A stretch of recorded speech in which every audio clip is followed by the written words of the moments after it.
हम ऐसा काम तो क्यों नहीं करते? एक मिनट प्यार मोहब्बत वाला सिस्टम है, सच्चाई बताओ, छोड़ देंगे। यार तुम छोड़ो भाई, नबील हम लोग को छोड़ो, तुम हम लोग को छोड़ो। बैठो इधर बैठो। इसको तो चुप कराओ पहले, फिर ये ज्यादा ठीक है, बोल बैठो, वीडियो बनाओ इसका। ये लड़की को तुमने किधर से उठाया?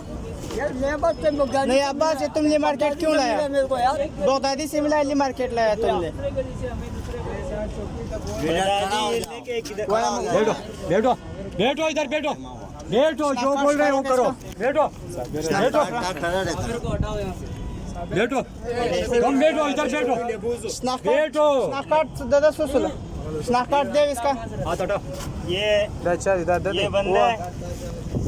ये बंदा ये इसकी नैसी है, ये मासूम बच्ची को भी खड़ा कर। ये इसकी नैसी है, इसका पूरा एड्रेस पीछे लिखा हुआ और लगेगा। है। जिसने एक बच्ची को उठाया, अपना नया बात बता रहे कि नया बात से उठाया और पता नहीं किधर लेके जा रहा था। जब इसको हमने पकड़ने का करा तो ये कुत्ते का बच्चा भाग रहा था वहाँ से। ये शायद कार्ड जो ये इस छोटे से बच्ची को इसने उठाया था, पता नहीं कहाँ लेके जा रहा था, जो बोल भी नहीं पा रहा। ये बच्ची अगर जिसकी भी इस वीडियो को ज़्यादा से ज़्यादा शेयर करे ताकि इस बच्ची के वारिस मिल जाए, जिसकी भी है